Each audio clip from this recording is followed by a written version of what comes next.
네, 자, 이 시간에는 제38회 TAT 2급 기출문제의 실무 수행 부가가치세 문제부터 같이 풀어보도록 하겠습니다. 여러분, 교재는 775페이지고요. 부가가치세 문제 첫 번째 문제, 과세표준 자료의 전자세금계산서 발행.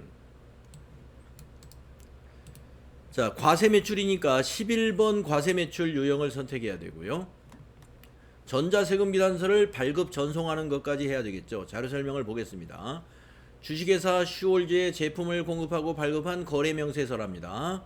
회사는 주식회사 슈월즈에서 4월 20일에 계약금 100만원을 수령하였으며 선수금이죠. 그럼 잔액은 우리은행 보통예금 계좌로 받았습니다. 그러니까 혼합분계 해가지고 차변이 선수금과 보통예금으로 나누어지겠네요. 1번 거래명세서에 의해 메인매출 자료를 입력하시오. 2번은 전자세금계산서 발행 및 내역관리를 통하여 전자세금계산서를 발행하시오. 국세청에 전송할 때 이런 전송일자는 고려하지 않는다 하는 거, 결제 내역도 고려하지 않는다 이랬습니다. 그냥 넘어가시면 되는 거죠. 자, 메인 매출 전표에 4월 25일자로 입력합니다. 자, 메인 매출 전표 4월 25일자로 입력합니다. 자, 유형은 11번 과세 매출이고요. 품명의 파워 워킹화.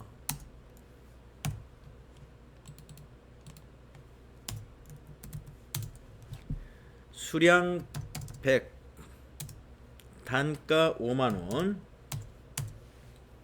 그러면 500에 50만원이죠. 거래처는 골든, 아니 우리가 골든 슈즈죠. 네, 슈월즈. 전자세금계산서를 우리가 발급해야 되기 때문에 전자세금 나는 0번 비워두고 가세요. 분계는 혼합. 자, 대변의 부가세 수급 매출세액 맞고, 제품 매출 맞죠. 공급가액이 제품 매출로 오는 거. 자, 내려와서 세 번째 3번 차변의 선수금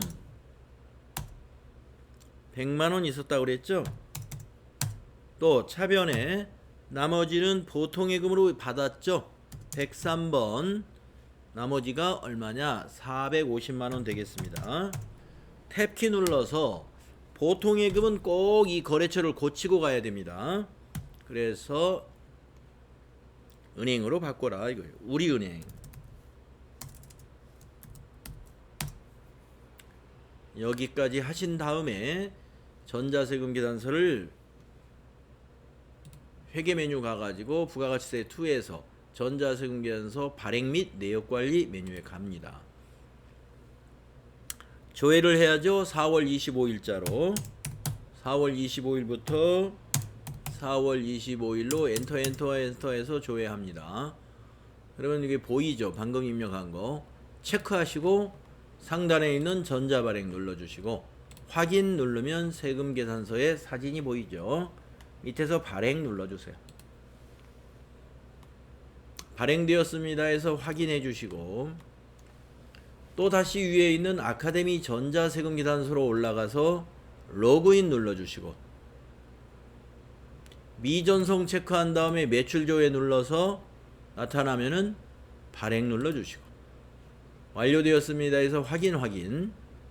그리고 이 창 닫고 전자세금계산서 발행 창도 닫고 메인 매출 전표에 왔을 때 여기에 전자발행이라고 이렇게 조회를 하면 나타나면 되겠습니다. 이렇게 해서 첫 번째 문제 부가가치세 1번 문제는 4점짜리 문제였습니다. 잘 따라 하셨나요? 두 번째 거 해봅시다. 수정 전자세금계산서 발행 문제네요. 네, 자료 설명을 보겠습니다. 5월 30일 제품을 공급하고 발급한 전자세금계산서이고요. 위에 있는 게 이 거래에 대하여 내국신용장이 사후에 발급되어 영세율을 적용하려고 한다. 지금 처음에 과세 매출로 잡았군요. 영세로 고쳐야 되겠습니다. 당초 공급일자는 5월 30일이고 내국신용장 개설일자가 6월 15일입니다. 개설은행은 국민은행 춘천지점에서 개설했고요. 내국신용장 개설 사후 개설에 따른 수정 전자세금계산서를 발급 전송하라. 전자세금계산서 발급 시 결제 내용 및 전송일자는 고려하지 말 것 이렇게 돼 있죠. 자, 그러면 해볼까요? 원래 5월 30일 걸 불러냅니다. 5월 30일. 자, 보이죠? 우리 세금계산서 발급된 것과 똑같습니다. 3천에 300만원 건강신발. 자, 체크하시고 위에서 수정 세금계산서 탭을 누릅니다. 그래서 수정 사유를 내국신용장 사후 개설이라는 5번 사유 선택하시고 신용장 개설일자를 여기다 입력해야 되겠네요. 2020-0615 신고월은 그 위에 있는 월을 그대로 입력하면 돼요. 2020-06까지. 그리고 확인을 누릅니다. 그러면 수정세금계산서 팝업이 하나 나오는데요. 자, 수정분이라는 건 하나는 이미 입력되어 있어요. 마이너스 시키는 거. 과세를 마이너스 시키고 영세로 만들어지는데, 그러면 여기 작성일자는 원래 날짜 5월 30일로 하느냐 아니면 6월 15일로 해야 되느냐? 참고사항 눌러서 확인해 보는 게 좋아요. 내국신용장 사후계에서는 당초 세금계산서 작성일로 수정세금계산서를 작성한다는 뜻이에요. 그러니까 이건 고쳐서는 안 됩니다. 그대로 5월 30일로 두고 건강신발 엔터 치고 300개 10만원 이렇게 하면 부가세 없는 영세율 전자세금계산서가 발급이 될 거예요. 자, 밑에 확인 눌러주시고, 네, 그러면 우리가 이제 세금계산서 전송해야 될 게, 발급 전송해야 될 게 마이너스 전표 하나 하고 영세율 마이너스 세금계산서와 영세율 세금계산서를 발급 전송해야 됩니다. 그래서 어디로 가요? 다시 메뉴에 나가가지고 전자세금계산서 발행 및 내역관리에 가죠. 네, 내역관리에 가서 날짜는 5월 30일이에요. 엔터 해주시고 미전송된 거 두 개가 보입니다. 이렇게 하나 체크하면 두 개가 같이 체크가 돼요.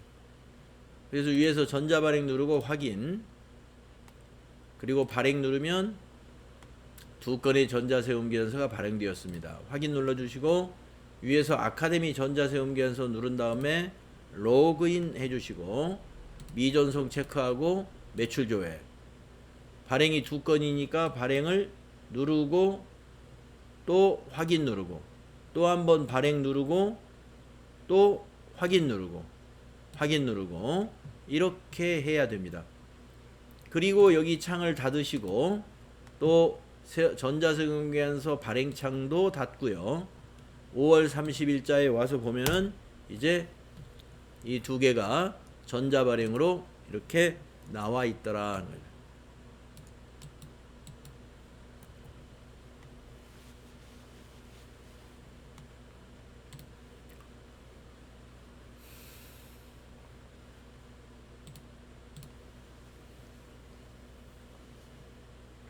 자, 그 다음에 이제 세 번째 문제 보겠습니다. 자, 부가가치세 문제의 세 번째 문제는 수출 실적 명세서 작성자의 부가가치세 신고. 자, 수출 신고 필증이 있습니다. 우리가 신고 필증에서 신고 번호도 입력해야 될 것이고, 또 전표 입력할 때는 여 품명도 입력해야 될 것이고, 또 공급가액 계산할 때는 결정 금액을 이용해서 입력해야 되죠. 자, 재정 환율이 7월 20일, 25일, 7월 30일 세 개의 환율을 제시해 주었습니다. 자료 설명을 보겠습니다. 자료 1은 7월 30일 선적한 일본 동경기업에 대한 수출신고 필증이니까 선적일이 7월 30일이구나. 자료 2는 환율 내역이에요. 수출대금은 전액 2020년 8월 31일 날 받기로 했으니까 외상으로 팔았군요. 1번 수출거래 내역은 메인 매출 전표에 입력하셔요. 입력할 거고요. 수출실적 명세서를 작성해야 되고요. 제2기 부가가치세 애정신고서에 반영하라는 말은 조회해가지고 저장해라 이 말입니다. 세 가지를 처리해야 됩니다. 평가문제 1, 2, 3. 자, 먼저 수출거래 내역을 메인 매출 전표에 입력해 봅시다. 날짜는 선적일로 입력해야 돼요. 선적일. 자, 그러면 입력하러 가기 전에 우리가 환율을 7월 30일 이 환율을 적용해야 됩니다. 100엔당 1100원.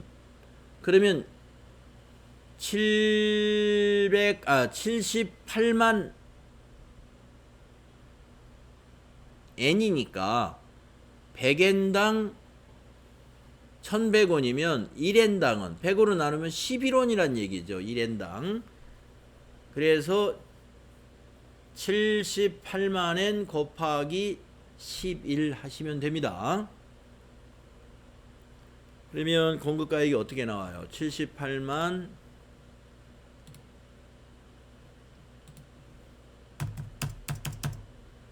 N 곱하기 11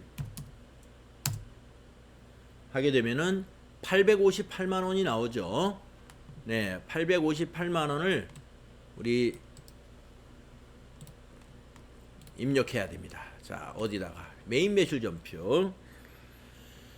자, 날짜가 선적일이니까 7월 30일로 입력합니다. 7월 30일로. 자, 우리가 매출인데 영세율 세금계산서 없는 매출은 16번이에요. 16번 수출.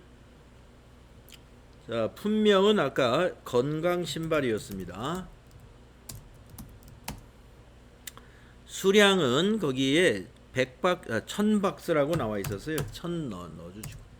단가는 그냥 지나가시고 아까 계산했던 공급가액 858만원 입력합니다. 858만원. 자, 그리고 거래처는 어디예요? 네, 거래처는 일본에 있는 회사죠. 일본에 있는 회사. 어느 회사인가요? 동경기업. 네, 동경기업 입력하겠습니다. 동경기업.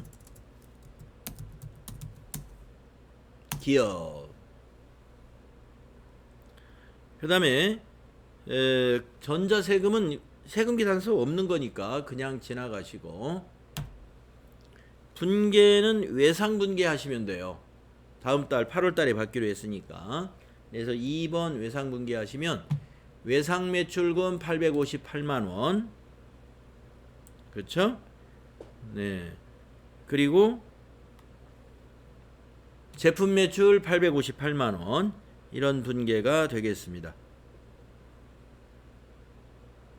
자, 그 다음에 평가문제 두 번째 거는 수출 실적 명세서를 작성하라는 문제죠. 그래서 전체 메뉴 나가가지고 수출 실적 명세서라는 이 부가가치세 1번 박스에서 찾아보세요. 부속서류. 여기 있죠? 가운데 수출 실적 명세서. 자, 기간은 지금 이것이 7월 거래니까 7, 8, 9 2기 애정에 해당이 되니까 7월부터 9월로 조회를 합니다. 그런 다음에 수출신고 번호 여기다 직접 입력하는 거예요. 092 하이폰까지 넣어서 입력을 하죠. 안 넣죠? 092 1218 00588887 00588887 4 네, 하이폰 없이 숫자만 넣게 되면 하이폰은 자동으로 붙더라고요. 선적일자 2020-0730 통화 코드는 엔화죠. 엔화니까 F2 눌러서 일본을 검색합니다. 일본.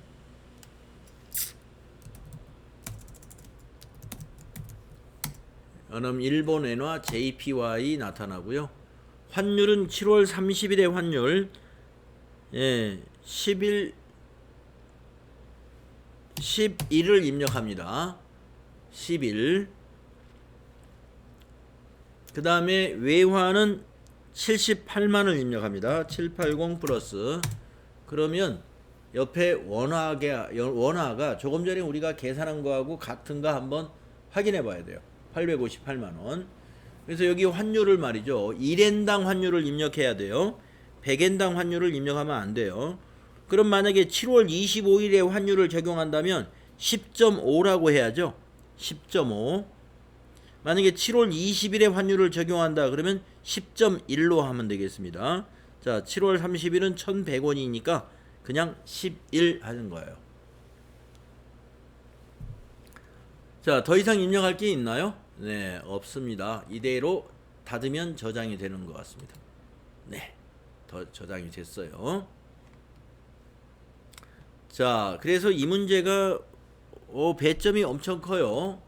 9점짜리인데 하나 더 남았어요. 부가가치세 애정신고서에 반영하라. 그러면 어디로 가요? 부가가치세 신고서에 가야죠. 신고서 7월부터 9월로 조회합니다. 7월부터 9월로 조회하시고 이렇게 작성이 되면 바로 저장하시면 돼요. 지금 수출신고 필증 입력한 것은 여기 영세에 기타에 들어가 있어요. 858만원.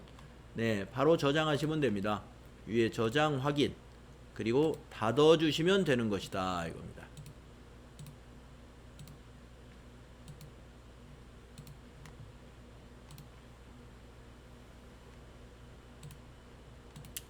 자, 다음에 네 번째 문제, 부가가치세 문제의 마지막 문제죠. 대손세 공제 신고서 작성자의 부가가치세 신고서 작성 문제가 나왔습니다.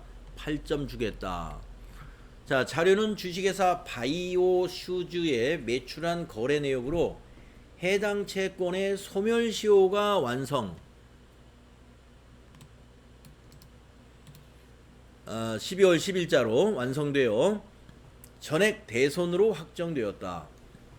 이와 관련하여 제2기 부가가치세 확정 신고 시에 대손세 공제 신청을 하려고 한다. 자, 평가 문제 1번부터 보겠습니다. 자료에 대한 대손 요건을 판단하여 대손세 공제 신고서를 작성해라.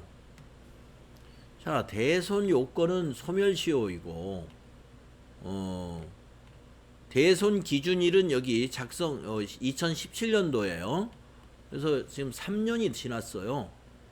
그래서 이 거래가 있었던 이 세금계산서죠. 세금계산서와 여기 자료 설명을 보고 대손세 공제신고서 입력하러 가겠습니다. 자, 전체 메뉴 가셔서 부가가치세 부속 서류에 있는 대손세 공제신고서 맨 밑에서 두 번째 있어요. 자, 클릭하시고 기간은 어느 기간에 해당되느냐. 지금 언제 신고하려고 한다고 그랬죠? 2기 확정 신고 때 신고하려고 한다. 그러면 2기 확정이면 10월부터 12월로 작성해야 됩니다. 자, 대손 사유가 아까 소멸시효라고 그랬어요. 예, 소멸시효다. 그러면 대손 사유를 채권 시효 소멸을 선택하면 되겠네요. 소멸시효 6번. 그럼 대손 기준일이 어떻게 되느냐? 대손 기준일은 이 거래가 있었던 날이에요. 그래서 2017년 12월 10일. 그러면 대손 확정일은 언제냐? 대손 확정일은 소멸시효가 완성된 2020년 12월 10일 2020년 12월 10일 이렇게 입력하셔야 됩니다. 대손 금액이 얼마냐? 여기 세금 계산서에 있는 합계 금액 3,300만 원이 대손 금액입니다. 그러면 대손세액은 300만 원 자동으로 계산되고요. 코드는 더블 클릭을 해서 거래처를 바이오 슈즈죠. 바이오 거래처 이렇게 넣어주면 됩니다. 자, 그래서 우리는 요 300만 원의 대손세액을 이번에 공제받겠다. 대손세액 공제받겠다 하는 것이죠. 자, 300만 원 기억해 주시고 이거를 저장을 해 둡니다. 저장 단추 없으면 닫으면 저장돼요. 자, 두 번째 문제는 뭔가요? 대손세액을 2020년 제2기 부가가치세 확정신고서에 반영하라. 그러면 부가가치세 확정신고 한번 가볼까요? 자, 아까 신고서를 작성했기 때문에 이미 반영이 돼 있을 겁니다.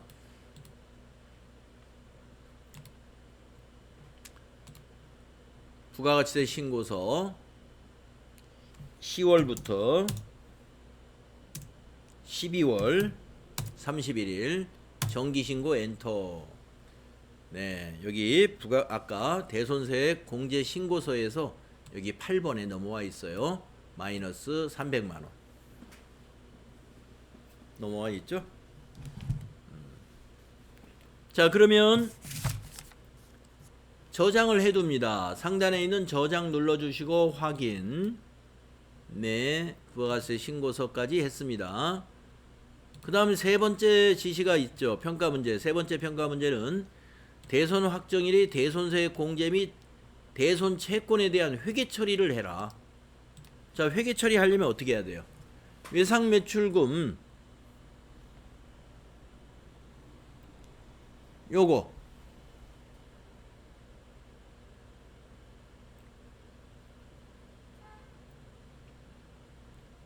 이게 외상 매출금이죠. 그래서 외상 매출금 요 3,300만 원이 대변에 가고, 그러면 요 시점에 대손 처리하려고 하는 2020년 12월 10일 기준으로 외상 매출금에 대한 대손 충당금이 얼마가 있는지를 알아야 되겠죠. 그래서 합계 잔액시산표를 가겠습니다. 합계 잔액시산표에 가가지고 12월 우리가 10일자로 대손 처리하는 거죠. 12월 10일 입력합니다. 그러면 외상 매출금 아래에 대손 충당금이 2천만 원 있습니다. 그러면 대변에 대손 충당금 2천만 원 기록하고, 나머지는 우리가 300만 원은 부가세 애수금에서 빼주고 나머지는 대손 상각비 비용 처리해야죠. 해보겠습니다. 자, 그래서 대손 충당금 2천만 원 있는 거 확인하셨어요. 자, 이제 일반 전표에 가야 됩니다. 대손 처리 입력은 일반 전표에서 하면 되죠. 자, 날짜는 12월 10일입니다. 12월 10일. 대변의 외상 매출금. 대변의 외상 매출금. 거래처 넣어야 되죠. 바이오 슈즈 거래처 꼭 넣어야 되고요. 금액은 3,300만 원. 차변의 대손 충당금은 이 외상 매출금 코드에다가 1을 더한 109번 코드를 써야 된다는 거 잊어서는 안 되고요. 아까 얼마 있었어요? 2천만 원 있었죠. 그래서 2천만 원 차변에 기록하고, 그 다음에 우리가 그 300만 원을 뭐예요? 애수금에서 빼주어야 되죠. 그래서 차변에 예수 부가세 예수금에서 빼줍니다. 매출세액에서 빼주는 회계 처리가 이거예요. 부가세 예수금 300만원. 그리고 나머지 이 금액은 이 1000만원은 비용 처리해야 돼요. 그게 대손 상각비죠. 차변에 대손 상각비 800건대에 해당이 되겠습니다. 835. 그것이 1000만원이다. 좀 복잡하죠?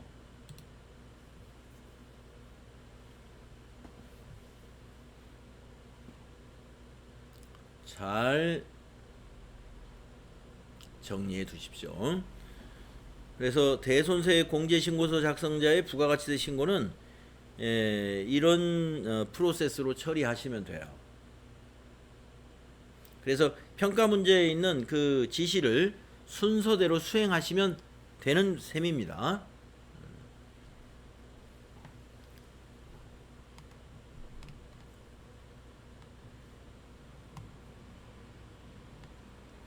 자, 다음 문제. 이제 이렇게 해서 부가가치세 문제는 다 끝났고요. 자, 38회에 결산 문제는 어떤 게 나왔나요?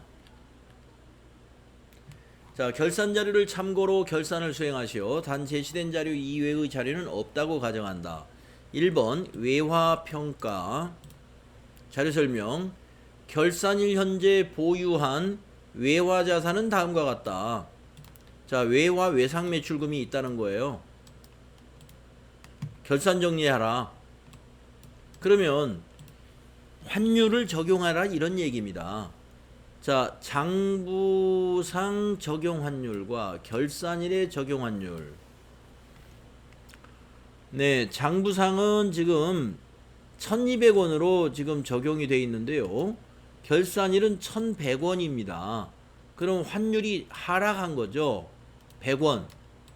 자산은 100원 하락하면 평가 손실로 발생합니다. 얼마냐면 95,000달러네요. 그래서 95,000달러 곱하기 100원 하는 거예요. 그러면 95만원이죠. 95만원만큼 외화 외상 매출금이 감소하는 회계 처리를 하면 돼요. 그리고 비용의 계정 과목은 외화 환산 손실이 됩니다. 외화 환산 손실이 됩니다. 자, 95,000에 동그라미 2개 더 더하면 95만원이 아니라 950만원이네요. 예, 큰일 날 뻔했군요. 950만원입니다. 950만원. 자, 그러면 입력을 하겠습니다. 자, 일반전표에 입력해야죠. 그래서 일반전표 실행하시고 결산 수정분계는 12월 31일자입니다. 차변의 외화 환산 손실, 외화 환산 손실 935번. 금액은 950만원. 대변의 외화 외상 매출금, 외화 외상 매출금 거래처 써야 되죠. 거래처는 GR로 검색하세요. GR 그레이스. 대변에 950만원. 자산 감소. 그래서 비용 발생 자산 감소. 자, 1번 결산했습니다. 그 다음에 두 번째 건의 결산은 뭔가요? 자동 결산하라 하는 거죠. 결산자료 입력을 이용하는 거고요. 자, 유형자산이 이렇게 취득 내역이 있는데 제시된 자산에 대해서만 감가상각을 하기로 한다. 기계장치에 대한 시운전비는 취득일에 적절하게 회계 처리가 되어 있다. 이게 무슨 말이에요? 7월 1일 날 여기 매입가액에 포함이 됐다는 건가요? 한번 조회해 보겠습니다. 제시된 자산은 제시된 자산을 고정자산 등록에 입력하라. 그리고 고정자산 메뉴를 참고하여 유형자산에 대한 감가상각비를 계산하고 결산에 반영하라. 네. 자, 그런데 이게 지금 7월 1일 날 취득 시운전비가 이 매입가액에 포함이 됐다는 거예요? 안 됐다는 거예요? 적절하게 회계 처리가 되어 있다. 자, 7월 1일 날 전표를 한번 볼까요? 일반 전표에 넣었을까요? 7월 1일 시운전비 200만원 기계장치로 처리했네요.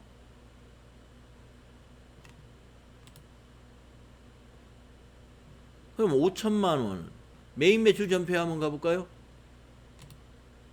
메인 매출 전표 7월 1일날 취득했으니까 7월 1일로 한번 조회해볼까요? 자, 포장기계 5천만원 세금계산서에 5천만원.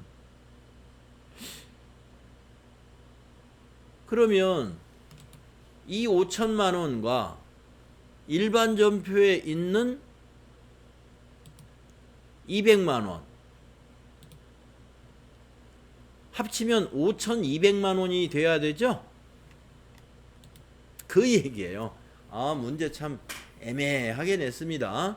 아니 좀 시원하게, 예, 이렇게 기계장치 시운전비는 적절하게 회계 처리가 되어 있는데 여기 매입가액에 반영이 안 됐다든가 이렇게 꽉 찍어줘야 되는데, 아니 애매하게 얘기를 하니까 조회를 가서 해봐야 되겠어요. 네. 자, 그러면 매입가액을 5,200으로 고쳐야 됩니다. 자, 입력하러 가겠습니다. 전체 메뉴 나가셔가지고 고정자산 등록에 갑니다. 고정자산 등록에, 자, 엔터 치세요.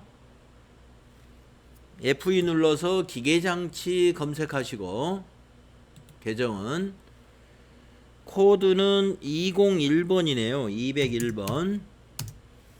자산은 기계장치.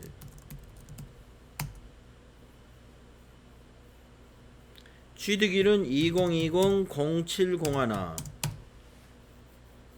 자, 당기에 취득한 것이기 때문에 기초가액에 넣으면 안 되고 4번에 신규 취득 및 증가에 넣어야 됩니다.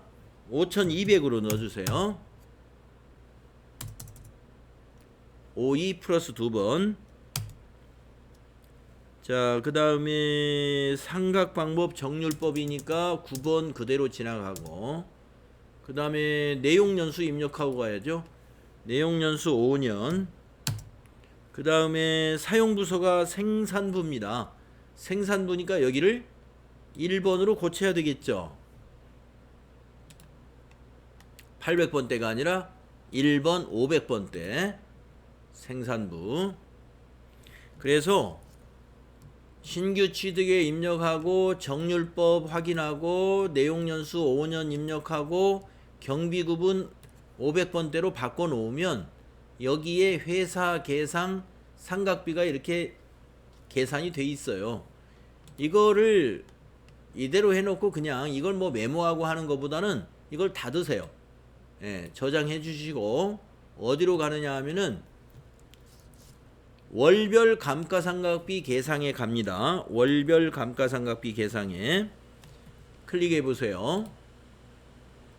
그리고 결산월은 12월까지로 합니다. 12월까지 경비구분 전체에서 엔터 치면 이와 같이 계산된 거 나와요. 월별 감가상각비에. 이것을 닫으면서 저장하세요. 바로 월별 감가상각 계상을 닫으면서 저장하시겠습니까? 해서 예 해주세요. 이렇게 하면 우리가 찾아서 입력하는 게 쉬워집니다. 결산자료 입력에서. 자, 이제 우리가 뭘 해야 되느냐. 자, 1번 고정자산 등록했고요. 그 다음에 고정자산 등록 메뉴를 참고해서 유형자산에 대한 감가상각비를 계상하고 결산에 자동 반영하라. 자, 결산에 반영하러 가겠습니다. 전체 메뉴 가셔가지고 상단에 있는 결산자료 입력 일로 가는 거예요. 자, 클릭하시고 몇 월부터 몇 월까지라고 입력하느냐? 1월부터 12월로 입력합니다. 1월부터 12월. 자, 그런 다음에 감가상각비 그거 하나만 입력하라 그랬으니까 기능 모음 클릭하셔가지고 감가상각 반영을 눌러주세요. 그러면 여기 나와 있습니다. 아래에서 결산 반영을 딱 눌러주면 제자리를 찾아가서 입력이 돼요. 그러면 찾아서 입력하는 것보다 굉장히 수월하죠. 이 건 하나이기 때문에 여기 상단에 있는 전표 추가 눌러주고 마무리하면 돼요. 그래서 전표 추가 이렇게 눌러줍니다. 그리고 예 하시면 전표가 추가가 완료되었죠. 12월 31일자 일반 전표에 쫙 들어가게 되는 것입니다.